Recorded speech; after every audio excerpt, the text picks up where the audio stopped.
Current নাই, কি করবেন কর। তাহলে অনেকে যদি মনে করেন যে আসলে কারেন্ট নাই কেন, এটা বৈশ্বিক একটা সংকট চলতেছে।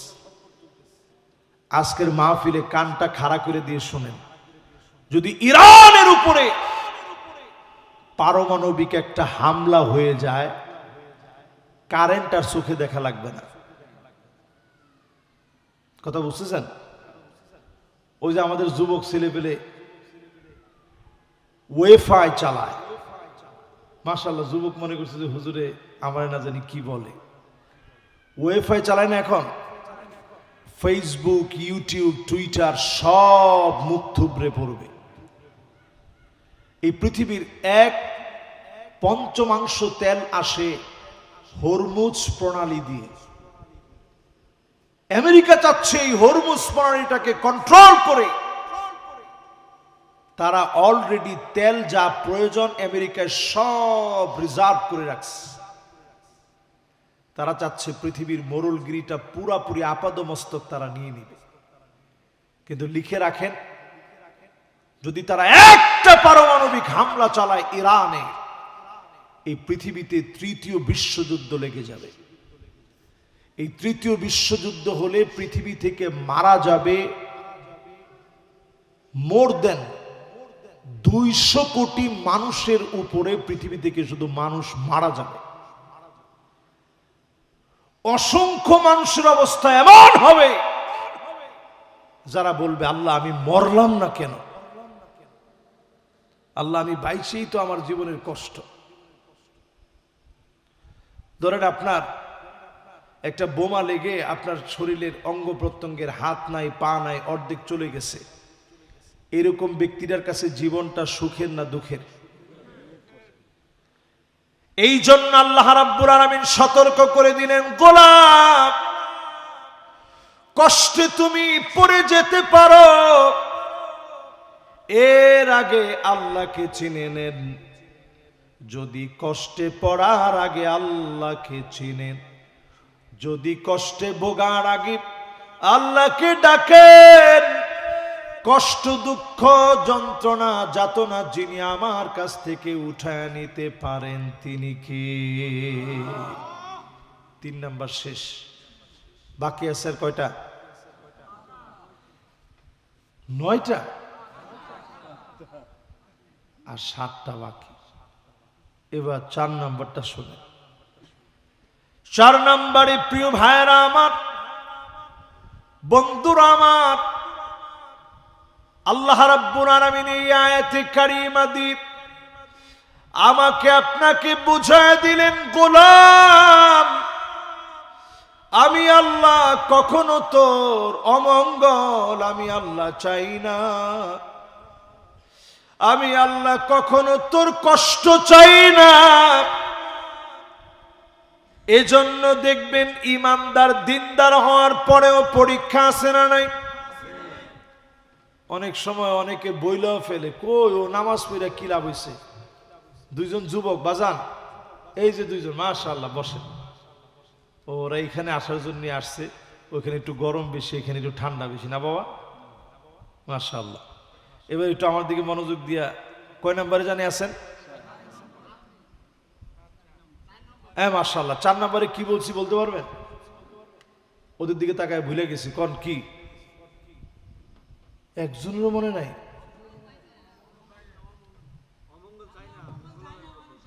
মাশাআল্লাহ, লিল্লাহে তাকবীর। আল্লাহর মায়াটা কদ্দুর এটা আগে বুঝেন, তাইলে বোঝাটা সহজ হয়। আপনি যদি আঙ্গুলটা আগুনের ভিতরে দেন, কষ্ট কম লাগবে না বেশি লাগবে? কেমন লাগবে কষ্টটা? দিতে পারবেন? অনেক পাগল অনেক সময় দেখবেন নিজের হাত কাইটা আরেকজনের নাম লেখে। যুবকরা, নিজের হাত কাইটা তুমি আরেকজনের নাম লেখলা। সেই দিন আমি একজন আলেমের ওয়াল থেকে একটা স্ট্যাটাস পড়লাম, তো বলতেছে ওই আলেম যে একটা মেয়ে আত্মহত্যার পূর্বে একটা স্ট্যাটাস ফেসবুকে দিয়েছে। আগে বলছে যে আমি আত্মহত্যা করব। মা বাবা 2জনে অফিসে চলে গেছে। মেয়ে দড়ি টড়ি সব সাজায় ফেলছে যে এখনই গলায় দড়িটা দিবে। হঠাৎ করে তার মনে হয়েছে যে আমার মা না বলতো, মারে তোরে সুদীর্ঘ 12টা বছর বিয়ে শাদীর লম্বা 12 বছর চাইতে চাইতে আল্লাহ তোরে দিছে, তোর পরে আর কোনো সন্তানাদি হয় নাই। মারে তুই কখনো আমাদেরকে কষ্ট দিস না। ঠিক যখন গলায় দড়িটা দিবে তখন এই কথাটা মনে পড়ে গেছে। আরেকটা কথা মনে পড়ছে, যেই ছেলেটার জন্য আমি গলায় দড়ি দিতে যাচ্ছি, এই ছেলেটা আরেকজনের বিয়ে করে সুখে থাকবে, আর আমি আমার মা বাপ সবাইরে কাদায় আমি চলে যাব, দুনিয়াও শেষ করব আখিরাতও শেষ করব, এটা হতে পারে না। দড়ি রেডি করে ফেলছে, গলার মধ্যে লাগাইছে, এখন শুধু খালি লাথি মেরে চেয়ারটা ফেলে দিবে, তখন তার ভিতরে এটা মনে হয়ে গেছে। প্রিয় ভাইয়েরা আমার, আপনি যেমন আপনার মা বাপকে ভালোবাসেন, নিজের জীবনকে যেমন ভালোবাসেন, ইন্নাল্লাহা জাআলার রাহমাতা মিআতা আজজা, 100 ভাগে আল্লাহ পাক দয়াকে ভাগ করেছে। 99 গুণ আমার মালিক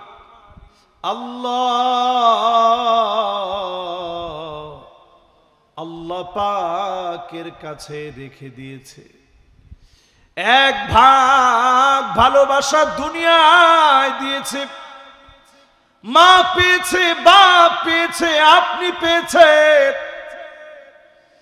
আপনি নিজে নিজের এত ভালোবাসেন, ওই ভালোবাসা পাওয়ার কারণে সন্তানরে এত ভালোবাসেন, 1 ভাগ থেকে ভাগ হওয়ার কারণে এমনকি দেখবেন বোবা মুরগি পর্যন্ত বাচ্চা হলে, কুকুর আসলে মুরগিটা সিংহের মতো গর্জন দিয়ে সামনে এগিয়ে যায়, ভয় ভীতি সব চলে যায়, কারণ সে তখন একটাই বোঝে, আমার এই সন্তান আমার কাছে জীবনের চাইতে বড়, এই ভালোবাসা যিনি দিয়েছেন তিনি কে।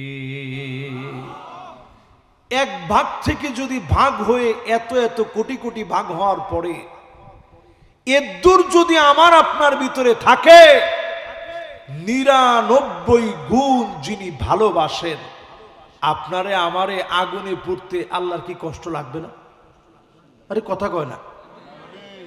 নিজে নিজের কুদরতি কদমটা জাহান্নামের ভিতরে দিয়ে দিবেন, জাহান্নাম কত কত করে আওয়াজ করবে,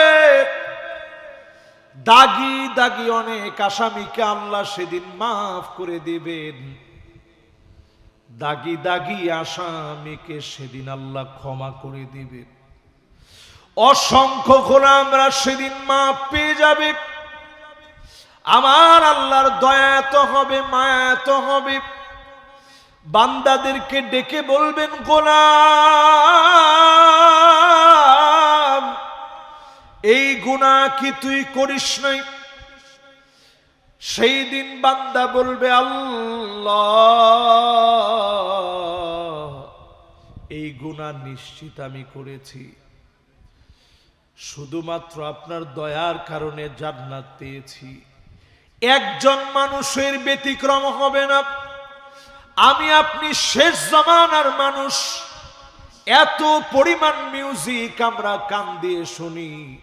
আল্লাহ যদি নিয়ম করে দিতেন এই পরিমাণ মিউজিক শুনলে তোর কানটা বধির হয়ে যাবে, আমার মনে হয় ঘরে ঘরে সব লোকগুলা বধির হয়ে যেতাম, কান দিয়ে কিছু শুনতাম না।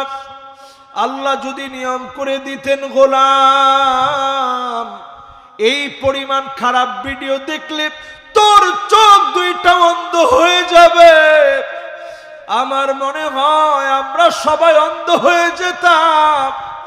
আল্লাহ যদি বলতেন এই পরিমাণ মিথ্যা বললে তোর জবান বোবা হয়ে যাবে, আমার মনে হয় সবাই আমরা বোবা হয়ে যেতাম। যিনি দয়া করে মায়া করে মাফ করে দেন তিনি কে? 4 নাম্বারটা শেষ, এবার চলেন 5 নাম্বারটা। যে তাড়াহুড়া নাই তো, 5 নাম্বারটা শুনে। 5 নাম্বার আমার ভাইয়েরা, আয়াতে কারিমার শিক্ষা হলো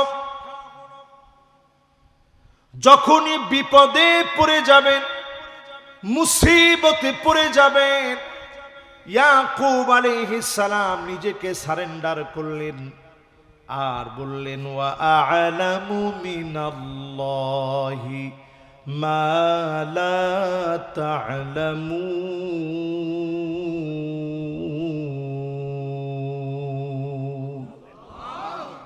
আমি আল্লাহ সম্পর্কে যা জানি তোমরা জানো না।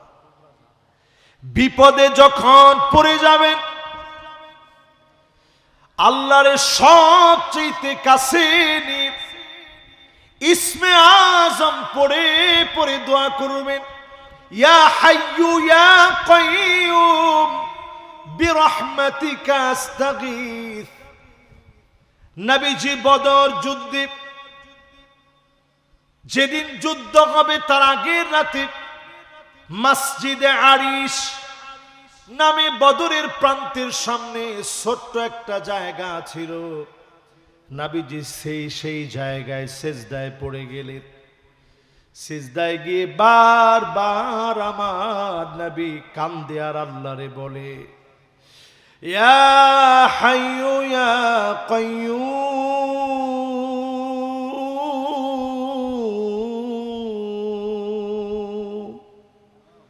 একটু ডাক দিয়ে বলেন তো, ইয়া হাইয়ু ইয়া কাইয়ুম,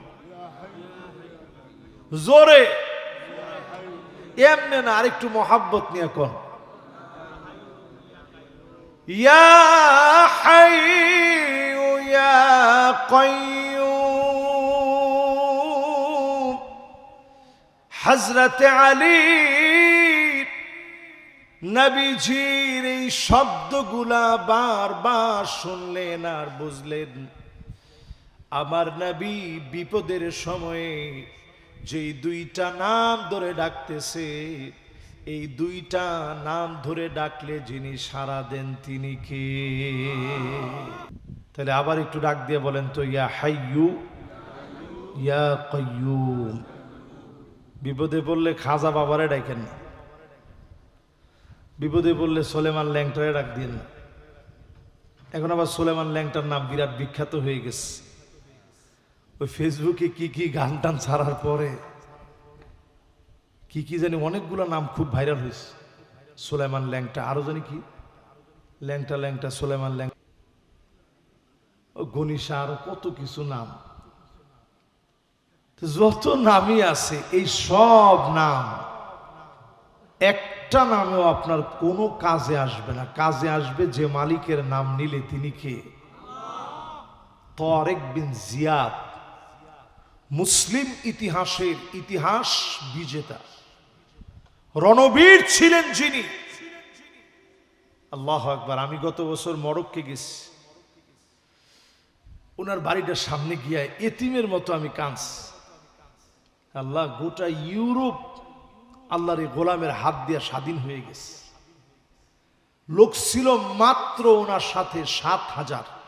কত হাজার? আরে 60,000 না মিয়া, কত? 7,000। আমাদের একটা চেয়ারম্যানও ভোট পায় আসছে বেশি। এই 7,000 লোক নিয়ে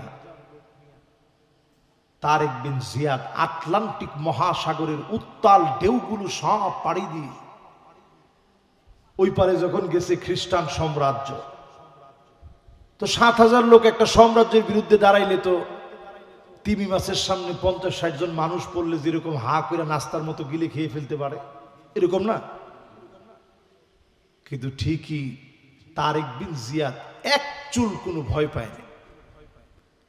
তিনি শুধু আল্লাহকে একটা ডাক দিছেন, ইয়া হাইয়ু ইয়া কাইয়ুম। লা মালজা ওয়ালা মানজা মিনকা ইল্লা ইলাইক। আল্লাহ তুমি ছাড়া আজকে আমাদের যাওয়ার আর কোনো জায়গা নাই। জোরে কোন আল্লাহু আকবার।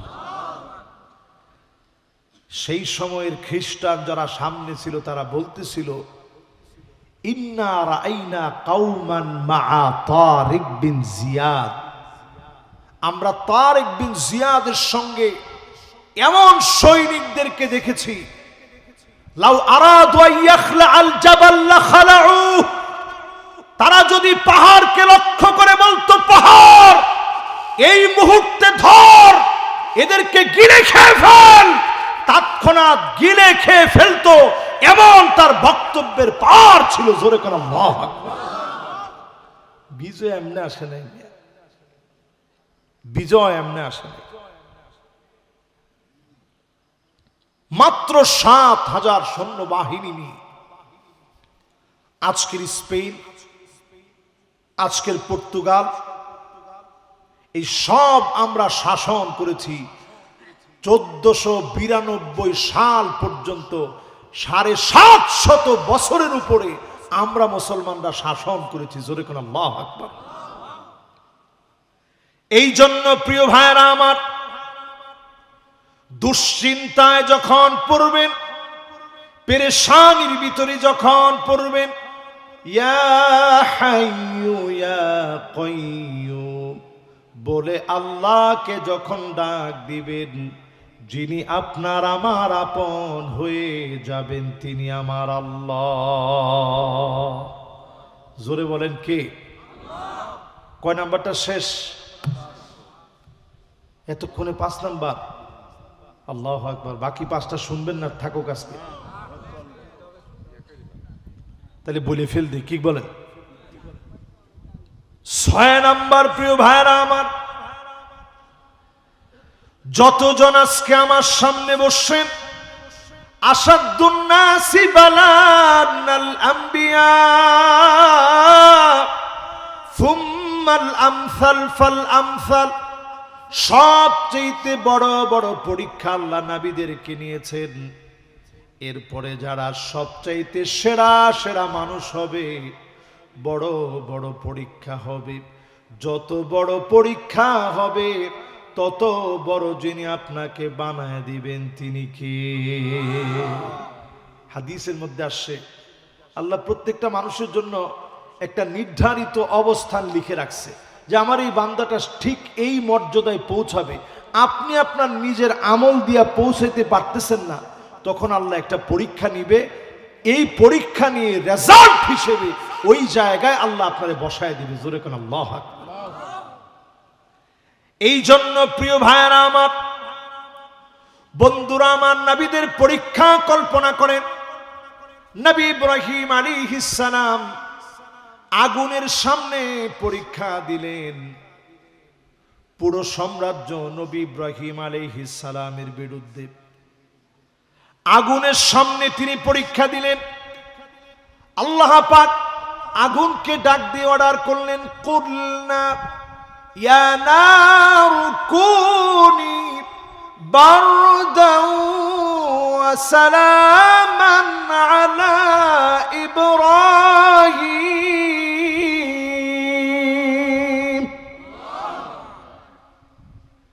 আল্লাহ যদি বারদান ওয়া সালামা এই শব্দটা না বলতেন, শুধু বারদান বলতেন, ইব্রাহিম আলাইহিস সালামের পরীক্ষা দেওয়ার সময় ঈমান এত অটল আর মজবুত ছিল, এত অটল ছিল ঈমান, যদি আল্লাহ বারদাউ ওয়া সালামা না বলতেন, তাইলে এমন ঠান্ডা হয়ে যেত আগুন, এই আগুন দিয়ে আর ভাত পাক করা যেত না, ঠান্ডা ঠান্ডা হয়ে যেত। জোরে কোন আল্লাহু আকবার। আগুনে পড়ে গেছে। সেই মুহূর্তে জিবরিল আলাইহিস সালাম এসে বলে, ও নবী ইব্রাহিম, আমার কাছে কি আপনি কিছু চান? আমার পাখাগুলা দিয়ে জাপটা মেরে দিব, আগুন নিভে যাবে। আলাকা হাজাতুন ইয়া ইব্রাহিম, ও নবী ইব্রাহিম, আপনি কি আমার কাছে কোনো সাহায্য চান নাকি? ইব্রাহিম আলাইহিস সালাম বলেন, না না, তোমার কাছে আমি কোনো সাহায্য চাই না। আমি আগুনে পড়েছি, আমার মালিক তো আমারে দেখে। আমার মালিক যদি আগুনে ফেলে খুশি হয়, আমি ইব্রাহিম আগুনে পুড়ে সারখার হতে রাজি। আল্লাহর মায়া লেগে গেছে। ইব্রাহিম আলাইহিস সালাম পাশ। ৮৬ বছর পরে সন্তান হয়েছে। আল্লাহ অর্ডার করছে, যাও সন্তানরে রেখে চলে আস। আল্লাহ কই রাখবো? কই মরুভূমির মধ্যে রেখে চলে আসবা। ইব্রাহিম আলাইহিস সালাম যখন রেখে চলে আসতেছে, হাজারা আলাইহিস সালাম পিছন থেকে ডাক দিয়ে বলতেছে, স্বামী গো, কই রেখে যাইতেছেন? আমি কি আপনার মনে কোনো কষ্ট দিছি? আর এখনকার বেডিরা যদি হইতো কি করত? একটু চিন্তা করেন কি করত। অনেকে একটা শখ আইকা ফেলাইছে যে হুজুর পিছন দিক দিয়ে আইসা গলা টিপে তো মেরে ফেলতেই যাবে। ইব্রাহিম আলাইহিস সালামের স্ত্রী কেমন ছিল? হাজারা আলাইহিস সালাম সাধারণ আল্লাহর একজন বান্দি ছিলেন, কিন্তু কত দামি বান্দি ছিলেন চিন্তা করেন। জিজ্ঞাসা করে, স্বামী আমার উপরে কি কষ্ট পাইছেন? আমি কি কোনো দুঃখ দিয়ে ফেলছি? ইব্রাহিম আলাইহিস সালাম কোনো কথা বলে না। এবার স্ত্রী বলে, স্বামী গো, আল্লাহু আমারাকা ইয়া ইব্রাহিম, ও নবী ইব্রাহিম, আল্লাহ কি আপনাকে আমাকে রেখে যেতে বলছে? ইব্রাহিম আলাইহিস সালাম বলেন, নাম, আল্লাহু আমারনি, আমার আল্লাহ রে রাখতে বলছে, এই জন্য রাইখা চলে যেতেছে। ঠিক যখন চলে আসতেছেন ইব্রাহিম আলাইহিস সালাম, স্ত্রী একটা কথা শোনায় দিছে, স্বামী শোনেন, ইদান লা ইউদাইউনি আল্লাহ, আল্লাহ যদি এই বিপদে আমাদেরকে খোলা মরুভূমির ভিতরে রেখে যেতে বলে, দুনিয়ার স্বামী তার স্ত্রীরে ভুলে যেতে পারে, স্ত্রী হয়ে স্বামীরে ভুলে যেতে পারে, মা হয়ে সন্তানরে ভুলে যেতে পারে, সন্তান হয়ে মা বাপকে ভুলে যেতে পারে। কিন্তু স্বামী গো, মনে রাখো, আমার আল্লাহ তো এমন খোলা মরু প্রান্তে তার একজন বান্দি একা একা থাকবে, দুনিয়ার সবাই ভুলে গেল, আমার আল্লাহ ভুলে যাবে না। এই কথাটা ইব্রাহিম আলাইহিস সালামের কানের মধ্যে শোনাই দিচ্ছে। ইব্রাহিম আলাইহিস সালাম চোখের একটু আড়াল হয়েই মায়া লেগে গেছে সন্তানের জন্য, স্ত্রীর জন্য। আল্লাহর কাছে তৎক্ষণাৎ কৃতজ্ঞতার ভাষায় বলতেছে, রব্বানা, ও আমার আয় রব, ইন্নী আসকানতু মিন যুররিয়্যাতি বিওয়াদিন গায়রি যী যার'ইন عند بيتك المحرم ربنا ليقيموا الصلاة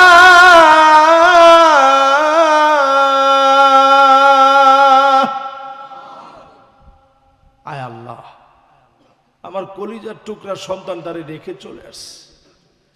৮৬টা বছর ধরে আল্লাহ আমার সন্তানাদি নাই, আজকে রাইখা চলে আসছি খোলা মরু প্রান্তের ভিতরে, কিছুই নাই তাদের কাছে।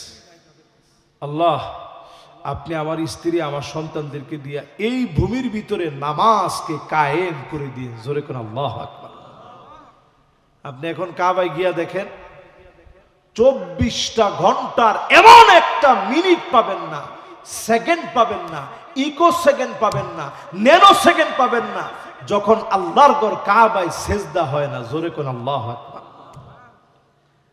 আর ওই কাবার দিকে ফিরে আমরা নামাজের জন্য মুয়াজ্জিন প্রত্যেক দিন আপনাদের এলাকায় এলাকায় আজান দিচ্ছে, ডাকতেছে, নামাজ হচ্ছে, সবাই কাবার দিকে ফিরে নামাজ পড়তেছে। বাংলাদেশে যখন ফজর পড়তেছেন, আমেরিকায় ওই সময় রাত হয়ে গেছে। না না, আমেরিকায় তখন এখানে ফজর পড়তেছেন মানে 5টায়, আমেরিকায় তখন এখানে সকাল 5টা, তো ওইখানে তখন একেবারে মানে ওইখানে সন্ধ্যা টন্ধার কাছাকাছি। চিন্তা করতে পারেন, এই যে দুনিয়ার ভিতরে এক এক জায়গায় এক এক অবস্থায় সবাই আল্লাহ ডাকতেছে।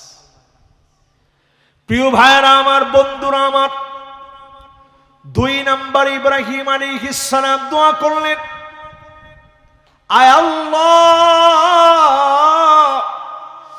আমার এই পরিবারের প্রতি তুমি মানুষের মহব্বত তৈরি করে দিও। আমরা ইব্রাহিম আলাইহিস সালামের পরে হাজার হাজার হাজার বছর পরে আমরা আসছি। ধরেন 4000 বছর আগের ঘটনা বলতেছি আপনাদেরকে।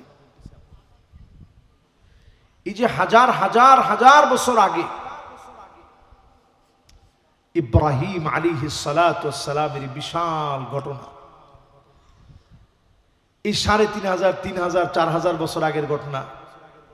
এখনো যখন আমরা দরুদ শরীফ পড়ি, আল্লাহুম্মা সাল্লি আলা মুহাম্মাদ ওয়া আলা আলি মুহাম্মাদ কামা সাল্লাইতা আলা ইব্রাহিম ওয়া আলা আলি ইব্রাহিম ইন্নাকা হামিদুম মাজিদ আল্লাহুম্মা বারিক আলা মুহাম্মাদ وعلى آل محمد كما باركت على إبراهيم وعلى آل إبراهيم إنك حميد مجيد। নবীজির নাম 2 বার আসছে প্রথম অংশে, ইব্রাহিম আলাইহিস সালামের নামও 2 বার আসছে, হামিদুন মাজিদুন আল্লাহর নামও 2 বার আসছে। দ্বিতীয় অংশের ভিতরে আমার নবীর নাম 2 বার, ইব্রাহিম আলাইহিস সালামের নাম 2 বার, আল্লাহর নামও 2 বার। পুরা দরুদের ভিতরে আল্লাহর নাম 4 বার, নবীজির নাম 4 বার, ইব্রাহিম আলাইহিস সালামের নামও 4 বার। আল্লাহু আকবার। ছোট্ট ইসমাইল যখন ক্ষুধার জন্য ছটফট করতেছে, মা হাজার আলাইহিস সালাম পানি পানি বলে দৌড়াইতেছে। যেই সাফা মারওয়াতে এখনো হাজী সাহেবরা গেলেই ওমরা করার জন্য তাওয়াফ করার পরেই সাফা মারওয়াতে সাঈ করা লাগবে, সাফা মারওয়াতে সাঈ করবে, ওই জায়গায় পানি পানি বলে যখন দৌড়াচ্ছিল, দৌড়াইতে দৌড়াইতে দৌড়াইতে দৌড়াইতে আল্লাহর বড় মায়া লেগে গেছে। ইসমাইল আলাইহিস সালামের পা থেকে পানি উঠতেছে, পায়ের নিচ থেকে। মা তখন উনি উনার ভাষায় হাজারা আলাইহিস সালাম, তিনি বলছে জম জম, মানে পানি তুই থাম, যাইস না, তুই চলে গেলে আমরা কেমনে থাকবো। এমন পানি দিছে, বর্তমান বিজ্ঞান গবেষণা করে দেখে খাদ্যের উপাদান মানুষ যেভাবে আমিষ খেলে, শর্করা খেলে, ভিটামিন খেলে, প্রোটিন খেলে হেলদি লাইফ লিড করতে পারে, শারীরিক সক্ষমতা পায়, শরীরটা চলার শক্তি অর্জন করে, এই পানির ভিতরে আল্লাহ পাক খাদ্যের উপাদানগুলা দিয়ে দিয়েছে। ছোট মানুষ খেয়ে বাঁচবে। এই পানি যখন দেখছে, পাশ দিয়ে যাচ্ছিল একটা গোত্র, নাম জারহুম গোত্র। যেই গোত্রটা ছিল তৎকালীন আরবের সবচেয়ে শুদ্ধ আরবি ভাষাভাষী, যারা সবচেয়ে সুন্দর আরবি বলতো, এই লোকগুলারে দিয়া ছোটবেলাতেই আল্লাহ রাব্বুল আলামিন ইসমাইল আলাইহিস সালামকে আরবি ভাষা শেখানোর জন্য এখানে আনছে। কারণ এই বংশ থেকে আসবে আমার নবী, নবীকুলের সম্রাট, পেয়ার হাবিব মুহাম্মদ সাল্লাল্লাহু আলাইহি ওয়াসাল্লাম। জোরে কোন আল্লাহু আকবার। এই জন্য আমার ভাইয়েরা, পরীক্ষা যত বড় হবে, নবী আম্বিয়া আলাইহিস সালামের পরীক্ষা বড় হয়েছে, যত নেককার হবেন পরীক্ষা বাড়বে। এই পরীক্ষাগুলা সময় বুঝে নেবেন, অচিরেই যিনি বড় নিয়ামত দিবেন তিনি কে। আর বাকি আছে 3টার বেশি লম্বা করব না। 7 নম্বরে প্রিয় ভাইয়েরা, একজন আলেমে দিন উঠছেন, বাপজান একটু বসলে আমরা, এই যে এখনই ছুটি দিয়ে দিব ইনশাআল্লাহ, উনি একটু টানা দিতেছে, বসে পড়বে ইনশাআল্লাহ। কোন ইনশাআল্লাহ, জোরে কোন ইনশাআল্লাহ। এবার 7 নম্বরে প্রিয় ভাইয়েরা আমার, বন্ধুরা আমার, যারা বসছেন আজকে থেকে মনের ভিতরে নিয়ে নেন, আপনার আমার দুনিয়ার জীবনের পরীক্ষা বড় ছোট পরীক্ষা। সবচেয়ে বড় পরীক্ষা হবে কবরের জীবনের পরীক্ষা। ঠিক নেই না? কেউ তো ঠিক কইলেন না, ঠিক নেই? হুজুর কবরের কি এর পরীক্ষা? হুজুর আমরা কবরে দিয়ে হাঁটি, কই টের পাই না। আপনি মানুষ দেখে শুনতে পান না। কবরের ভিতরে যে আযাব হয়, অনেক সময় দেখবেন গরু বেঁধে রাখছেন, দড়ি ছিঁড়া চলে গেছে। হয় না, হয় না, হয় না এরকম? ছাগল বাইধা রাখছেন, ছাগল লাফাইতেছে। ফায়াদরিবুহু দারবাতাম বিল হাদিদ, লোহার হাতুড়ি দিয়ে কবরের ভিতরে পিটাবে। ফায়াসিহু সাইহাতান, ব্যক্তি এত জোরে চিৎকার করবে, তার চিৎকার কুল কায়নাত শুনবে। দুইটা সৃষ্টি শুনে না, একটার নাম হচ্ছে মানুষ আর আরেকটার নাম হলো জিন। মানুষ আর জিন শুনে না, সবাই শুনে। এজন্য কবরের পরীক্ষার জন্য প্রস্তুত হবেন। যেই পরীক্ষার প্রশ্নগুলো আল্লাহ পাক আগেই ফাঁস করে দিলেন, তার মানে হলো উত্তর দেওয়াটা বড় কঠিন হবে। ঠিক নেই? ওই যে পরীক্ষার প্রশ্ন সহজ, তাইলে খাতা দেখা আরে কঠিন, খাতা দেখা। এই পরীক্ষার প্রশ্ন আগে ফাঁস হয়ে গেছে, তাহলে কেমন কঠিন হবে প্রশ্ন চিন্তা করে। এই পরীক্ষার রেজাল্ট বড় কঠিন হবে। কবর সেদিন কাউরে চিনবে না। নবীজির প্রিয় সাহাবী নাম মুআয বিন জাবাল, ইসলাম গ্রহণ করছেন 30 বছর বয়সে, ইন্তেকাল করেছেন 36 বছর বয়সে। তার মানে ইন্তেকাল করার আগে ইসলাম গ্রহণ করার পর থেকে সময় পেয়েছেন কয় বছর? আপনার আমার ইসলামের বয়স কত বছর হয়েছে একটু হিসাব মিলান। উনি মাত্র 6 বছর পাইছেন। যেই দিন মুআয বিন জাবাল দুনিয়া থেকে চলে গেলেন, নবীজি আসমানের দিকে তাকালেন। তাকায় দেখেন আল্লাহ পাক 7টা আসমানের দ্বার খুলে দিয়েছেন। অজর ধারায় রহমত গুলা বর্ষিত হয়ে যাচ্ছে। নবীজি একটু অবাক হয়ে গেলেন, কি হয়েছে? এরপরে নবীজি দেখলেন আরশে আজিমের ভিতরে একটা ধাক্কা লেগে গেছে। মুআয বিন জাবালের ইন্তেকালের জন্য আরশে আজিমের মধ্যে নড়াচড়া খেয়ে গেছে। নবীজি এমন ভাবে দ্রুততার সহিত নবীজি যাচ্ছেন, এমন দ্রুত বেগে নবীজি হেঁটে হেঁটে যাচ্ছেন। সাহাবায়ে কেরাম নবীজির পিছনে পিছনে হাঁটতেছে। সাহাবায়ে কেরামের জুতার ফিতা ছিঁড়ে যাচ্ছে। ডেকে বলতেছেন, ওগো নবীজি, এত তাড়াহুড়া করে কোথায় যান? নবীজি বলেন, আমার সাদ মারা গেছে। আমার মনে হচ্ছে আল্লাহ পাক ফেরেশতা নাজিল করে দিয়ে আমার মুআয বিন জাবালকে, আমার সাদ বিন মুআযকে, আমার সাদ বিন মুআযকে আল্লাহ পাক ফেরেশতা নাজিল করে দিয়ে সাদ বিন মুআযকে আল্লাহ রাব্বুল আলামিন গোসল করায়া দিবেন। ফেরেশতারা গোসল করায়া দিবে। এজন্য আমি নবী তাড়াতাড়ি যাচ্ছি আমার সাহাবীকে আমার নিজের 2টা হাত দিয়ে আমি নবী গোসল করায়া দিব। নবীজি গিয়ে হাজির হয়েছে। হাজির হয়ে নবীজি নিজে গোসল দিছেন। এবার নবীজি আমার এত আস্তে আস্তে আস্তে আস্তে যাইতেছেন। সাহাবায়ে কেরাম প্রশ্ন করে, ওগো নবীজি, এখন এত আস্তে আস্তে যাচ্ছেন কেন? নবীজি বলেন, আমি যা দেখি তোমরা তা দেখো না। একজন না, 2 জন না, 70,000 ফেরেশতা আল্লাহ নাজিল করে দিয়েছে আমার সাদের জানাজার জন্য। নবীজি নিজে জানাজা পড়ায়া নবীজি নিজে কবরের মধ্যে রাখলেন। কবরের ভিতরে নবীজি রেখে সাদ বিন মুআযের লাশ রেখে কি মনে করে, বাপ যেমন সন্তানকে কবরে রেখে বারবার ফিরে ফিরে কবরের দিকে তাকায়, আমার নবীও বারবার ফিরে ফিরে কবরটার দিকে তাকাচ্ছে।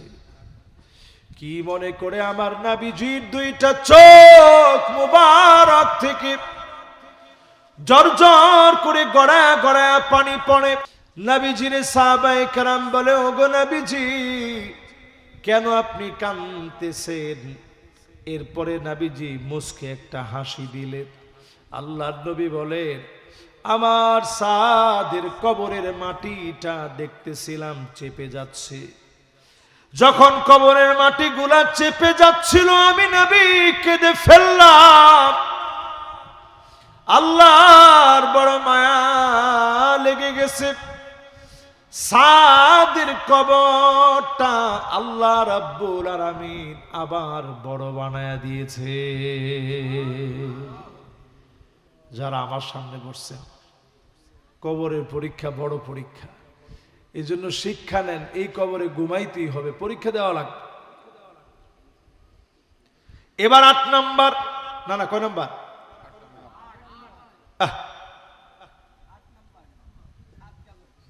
হ্যাঁ রে আল্লাহ, তো কখন শেষ করবো না? এই তো মাশাআল্লাহ 8 নাম্বারে প্রিয় ভাইরা আমার,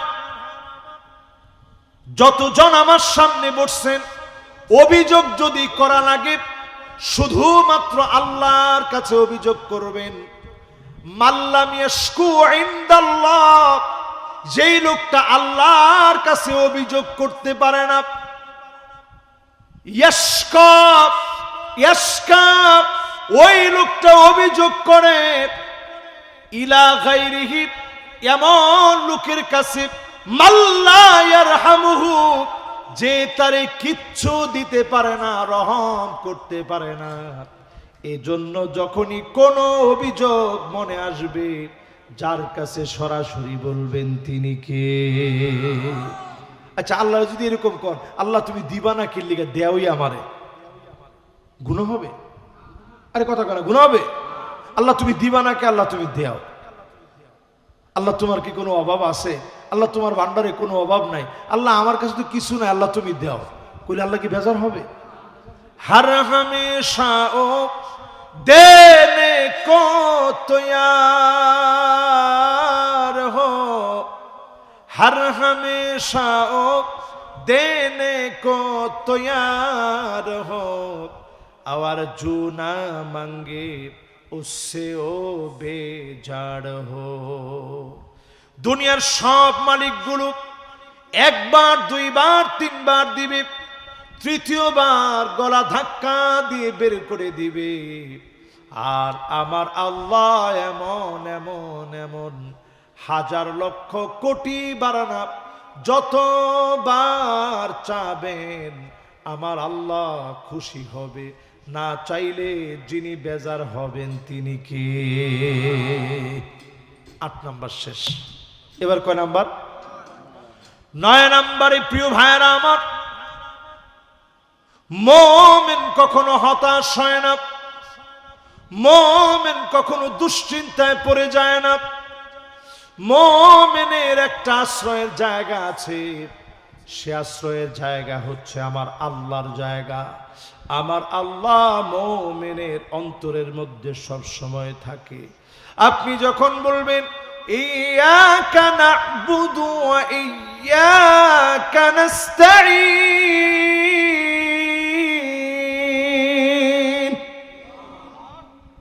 কন্নি তখন আল্লাহ কি কয় জানেন? আপনি পড়ার সাথে সাথে আল্লাহ বলে হাদা বাইনি ওয়া বাইনা আবদি, বান্দারে এটা আমার আর তোর মাঝে, তোর কি লাগবে আমি আল্লাহ জানি, তুই যা লাগবে বল, বলতে দেরি হবে, আমি আল্লাহ দিতে দেরি করব না। জোরে কোন আল্লাহু আকবার। সব দোয়া 3 ভাবে কবুল হয়। একটা কবুল হয় তৎক্ষণাৎ, এখন চাইছেন এখন কবুল, নামাজ পড়তে আস্তে আস্তে বলছেন, বাসায় গিয়ে দেখেন কবুল হয়ে গেছে। এরকম দোয়া আছে না আমাদের জীবনে? আরেকটা দোয়া কবুল হয় তাখিরান, আজকে তৎক্ষণাৎ হয় নাই, 1 বছর 2 বছর 3 বছর 4 বছর 10 বছর 20 বছর ইন্তেকালের আগে দোয়া কবুল হয়েছে। এখানে সবাই তো দোয়া করছেন আল্লাহ আপনি একটু হজে নিয়ে করেন না, করেন না? আল্লাহ মক্কা মদিনা দেখেন, সবাই আমরা দোয়া করি, কিন্তু আল্লাহ পাক হয়তো অনেকের দোয়া তৎক্ষণাৎ কবুল করে নেয়, অনেকেরটা 2 বছর 3 বছর পরে আল্লাহ দেখা, সন্তানাদি হয় না 1 বছর 2 বছর 10 বছর পরে আল্লাহ দেন। সব দোয়াগুলা কবুল হয়, তৎক্ষণাৎ কিছু কবুল হয়, পরে কিছু কবুল হয়, আর কিছু দোয়া জমিনের ভিতরে কবুল হয় নাই, আখিরাতের জন্য আল্লাহ পাক নিয়ামত বানায় রেখে দিয়েছে। সেদিন আল্লাহ দেখায় দিবে, গোলাম অনেকবার তুই এই দোয়া টুকুন করেছিলি, আমি আল্লাহ এই দোয়ার বিনিময়ে এত বড় নিয়ামত তোরে দিয়ে দিলাম। শেষ 10 নম্বর। কয় নম্বর? ইদা, আর 9 নম্বর, 9 নম্বর মাত্র গেছে। 10 দেখছেন আপনার সভাপতি আরেকটু ওয়াজ করাইতে চায়। হ্যাঁ আরেকটু, ওরে আল্লাহ 10-এর পরে আর করতে পারবো না, একটা আয়াতের তাফসীর। মাশাআল্লাহ, ফজর নামাজ পড়তে হবে। মাশাআল্লাহ, লিল্লাহে তাকবীর। কি করতে হবে কোন? জোরে কোন, কি করতে হবে? এই পুরো মজা দিয়ে ওয়াজ শুনলেন, যাইবার কালে যদি জিজ্ঞাসা করি এশার নামাজটা পড়িয়েছেন, আমি কিন্তু আলহামদুলিল্লাহ খাবার খাইছি, নামাজ পড়েছি, সব করি, ওযু করে এরপরে আবার আইসেছি। সাথে যুবকদেরকে দিয়া দেখলাম মিসওয়াক গাড়ির মধ্যে একটু পুরান হয়ে গেছে, এরকম ডাল আছে আপনাদের এলাকায়? হ্যাঁ মাশাআল্লাহ, নিমের ডাল আপনার বাড়ি থেকে আনিয়েছি। এই যে নিমের ডাল না দিছে তো, এটা ডালটার শুদ্ধ নিয়ে আসছে মাশাআল্লাহ। এই যে নিমের ডাল আপনাদেরকে দেখাইলাম, কেন দেখাইলাম জানেন? এটা একটা যুদ্ধের হাতিয়ার। তাবুকের যুদ্ধে 1000 কিলোমিটার মুসলমানরা সাহাবায়ে কেরাম নবীজির সঙ্গে গেছেন, ক্ষুধার যন্ত্রণায় আর পানির পিপাসায় এক একজনের কলিজা ফেটে যাচ্ছে। তো নবীজি বলছেন গাছের ডাল ছিঁড়ো আর মিসওয়াক করো। আরবের লোকেরা দেখবেন নামাজ, কেউ গেছেন উমরায় গেছেন, কেউ মাশাআল্লাহ লিল্লাহে তাকবীর, এই যে উনি বিষয়টা দেখছে, দেখবেন নামাজ শুরু করার আগে এরকম করে না, পকেট থেকে বার করে এই যে একটু, সওয়াব বহুগুণ বেড়ে গেছে নামাজের। জোরে কোন আল্লাহু আকবার। এই মিসওয়াকটা নবীজি করলেন, বললেন যে মিসওয়াকটা করো। তো সাহাবায়ে কেরাম সবাই গাছের ডাল ভাঙলেন, আর অমনি জাইতুনের ডাল ভাঙলেন আর খালি মিসওয়াক করা শুরু করলেন। যেই মিসওয়াকটা সবসময় করবেন, এই 3 আঙ্গুল থাকবে এখানে, দেখেন 3 আঙ্গুল এদিকে, এই আঙ্গুল এদিকে, এই আঙ্গুল এদিকে। মিসওয়াকটা খুব সুন্দর নিয়ম রাসূল শিখিয়ে গেছেন। এই দেখছেন, এই 3 আঙ্গুল বাইরে, এই আঙ্গুল এদিকে, এই আঙ্গুল এইভাবে, এইভাবে সোজা করে মিসওয়াক করবেন। তো নবীজি যখন মিসওয়াকটা করা শুরু করতে বললেন, মিসওয়াক শুরু হয়েছে, ওই সময়ের রোমকরা ছিল সবচেয়ে সুপার পাওয়ার। আমেরিকা যেরকম এখন একটু পাওয়ার দেখায়, এর চেয়ে শক্তিশালী পাওয়ারফুল ছিল তারা। ওরা মুসলমানের খালি মিসওয়াক করা দেখে তারা চিন্তা করতেছে, হায় হায় যেইভাবে ভাঙে দাঁতকে যেভাবে পরিষ্কার করতেছে, ওরা পালি মনে হয় ছাড়বে না। এই এক দৃশ্যে সব কাফের বিতাড়িত হয়েছে, মুসলমানদেরকে আল্লাহ বিজয় দান করছেন। জোরে কোন আল্লাহু আকবার। প্রিয় ভাইরা আমার, 10 নম্বরে বলছিলাম ইদা হাজাবাহু আমর ফাসাল্লা। নবীজি যখনই কোনো বিপদে পড়ে যেতেন, মুসিবতে পড়ে যেতেন, দুশ্চিন্তায় পড়ে যেতেন, নবীজি আল্লাহর কাছে নামাজ পড়ে দোয়া করতেন। তাহলে বিপদে পড়ছেন, বাবার কাছে যাইবেন, মাজার আর কথা কয় না। চুয়াডাঙ্গায় কিছুদিন আগে একটারে মারছে, আমি যদিও তারে পিটায় মারার পক্ষে আমি না, তার একবারে পিটায় তার এগুলা সব পুরায় দেওয়ার পক্ষে আমি না, তবে আমি ওইটার পক্ষে। এইরকম যারা ইসলামের নাম দিয়ে যারা জালিয়াতি করবে, রাষ্ট্রপক্ষের উচিত ওই নামদারি মুনাফিকগুলোকে টাঙায় ফেলা, ঠিক কিনা বলে? ওই লোকটা মুসলমানের নাম ধরে ওইরকম সাধুর বেশ ধরে বসে থাকতো। ও বেটা না বিটি তাই তো বোঝা যায় না। এরপরে সেই হিন্দুদের নাম নিজের আগে নামায় জয় কি শ্রী ট্রি লাগায়, এরপরে আবার কালান্দার নাম দিস, জাহাঙ্গীর কালান্দার। এখন তার বিরুদ্ধে বললে অনেকে বলবে যে এই হুজুরের উস্কানিতেই বা সব ভাঙে ফেলে দিয়েছে। আমি বলতে চাই এই জাতীয় ভণ্ড যারা আছে এদেরকে চিহ্নিত করেন। এটা ভণ্ডদের জায়গায় বাংলাদেশ না। এই বাংলাদেশের পরতে পরতে অসংখ্য আল্লাহর গোলাম যারা ফাঁসির মঞ্চে গিয়েছে, বাতিলের কাছে ঈমান বিক্রি করে নয়। এদের ত্যাগ তিতিক্ষায় বাংলাদেশটা এখনো টিকে আছে। এত সহজ মনে করেন না। এই জন্য আমার ভাইয়েরা বিপদে পড়ছেন, তৎক্ষণাৎ সিজদা অবনত হন, আল্লাহর কাছে সিজদা দিয়ে কান্দেন। আল্লাহ আমি বিপদে পড়ে গেছি, আল্লাহ আমি মুসিবতে পড়ে গেছি, আল্লাহ বিপদে আপনি ছাড়া আমার কে সাহায্য করবে?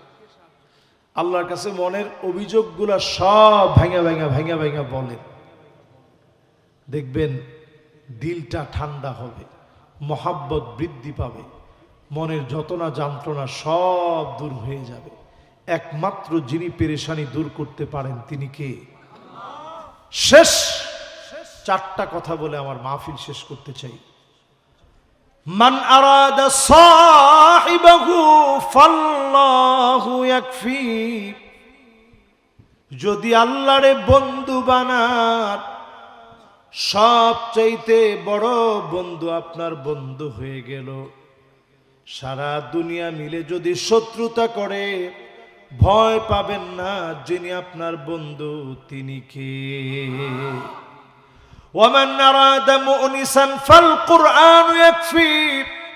দুই নাম্বার কথা আমার ভাইরা, হযরত আলী নসিহত বারবার করতেন, যদি কেউ নিঃসঙ্গতা দূর করতে চাও, একাকিত্ব দূর করতে চাও, মনের যন্ত্রণা যাতনা যদি দূর করতে চাও, ফাল কোরআন ইয়াকফি। কোরআন পড়েন, কোরআন পড়লে যিনি যন্ত্রণা দূর করে দিবেন তিনি কে? আমার তিন নাম্বার কথা, ওয়ামান আরাদা গিনান ফাল কিনাতু তাকফি।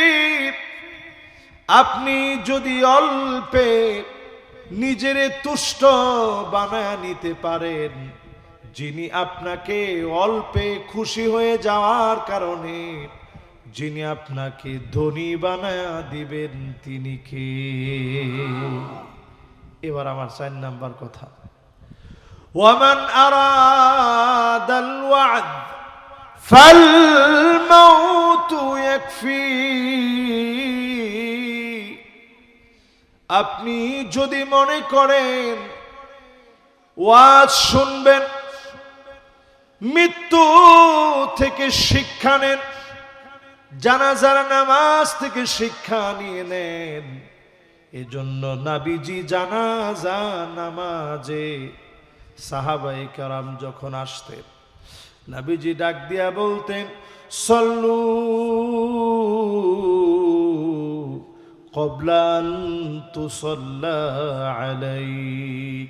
নামাজ পড়ো, নামাজ পড়ো, একদিন তোমার উপরে নামাজ দাঁড়ায় যাবে, একদিন তোমার উপরে জানাজার নামাজ দাঁড়ায় যাবে। ওই নামাজের পূর্বে নামাজ পড়ো। জীবনে সব নামাজ ইমামের পিছনে দাঁড়াইছেন, একদিন আপনারে সামনে শোয়া দিবে। ওই দিনটা আসার আগে এখনই নামাজি হয়ে যান। কবরটাকে যিনি নামাজের আলো দিয়া আলোকিত বানায় দিবেন তিনি কে?